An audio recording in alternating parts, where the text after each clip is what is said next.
I'm Paul Perkins with the check of your ag weather. After highs this afternoon in the mid to upper 30s for areas along and east of Highway 281 to the 40s elsewhere, a cold front drops south tonight. Flurries or a light wintry mix are possible after midnight into tomorrow morning. North winds tomorrow behind this front could be a bit breezy with gusts up to 25.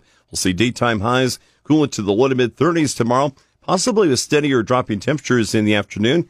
That front lifting back to the east as a warm front for Thursday, and highs ranging from the low 20s in eastern Nebraska to the low 40s from west central Nebraska into northwest Kansas. The warming trend continues for Friday and Saturday with seasonal highs mostly in the upper 30s to the mid 40s, even up around 50 on Saturday from southwest Nebraska into northwest Kansas. When a cold front drops in from the northeast, there could be a little light snow Saturday night into Sunday. Highs Sunday range from the 30s in the central to the 40s from west central Nebraska into northwest Kansas. Our mildest day on Monday, highs in the mid 40s to the low 50s.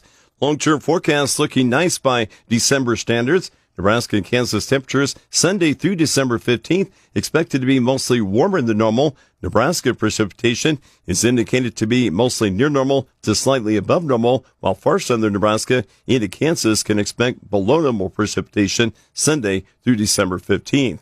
Key weather factors the markets are watching include continued shots of cold air with some snow in the U.S. and heavy rain expected in central Brazil. The storm dives southeastward across the western U.S. before tracking through the southern U.S. the second half of the week. As much as 2 to 4 inches of late week rainfall is expected from southern Louisiana to the coastal Carolinas, while any snow is limited to portions of the mid-Atlantic. The latest round of frigid weather peaks tomorrow and Thursday, with temperatures plunging below zero throughout the upper Midwest and falling to 10 in most areas along the north of a line from northeastern Kansas to southern New England.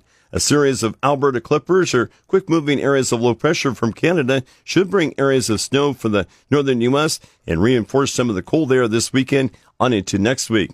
A ridge of high pressure in the western U.S. builds warmer air into the plains next week and pushes the cold air into the Midwest and Northeast. Central Brazil is still lacking in soil moisture for developing to flowering soybeans. Rain, though, over central Brazil is forecast to become heavier the rest of the week. Southern Brazil's soil moisture still favorable, but less frequent rains are starting a slow drying process that could be noticeable in the next few weeks. Argentina is dry the rest of the week before an outlook of spotty rain this weekend into early next week. Periods of heavy rain and long stretches of dry weather in Argentina are creating variable conditions for developing corn and soybeans. In the Black Sea region, many areas continue with moisture deficits, especially southwest Russia. Limited rain continues this week and mostly across Ukraine. Warmer than normal temperatures in the Black Sea region are also delaying dormancy for wheat. With your check of ag weather, I'm Paul Perkins.